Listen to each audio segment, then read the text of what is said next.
माझी आरती आपण म्हणतोय. आरती उवाळता येणार नाही कारण माझ्या हातामध्ये मोबाईल आहे आणि दुसऱ्या हातात पुस्तक आहे. साफल्या निजवल्या कौसल्या माता भूकन्या अनन्या मुनिमान्य सीता खेचर वनचर फणीवर भरत निज भ्राता दशरथ नृपनायक धन्य तो पिता.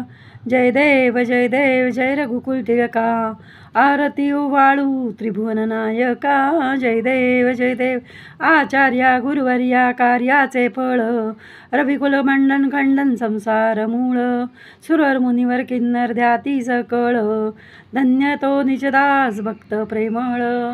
अशी ही रामाची आरती आहे.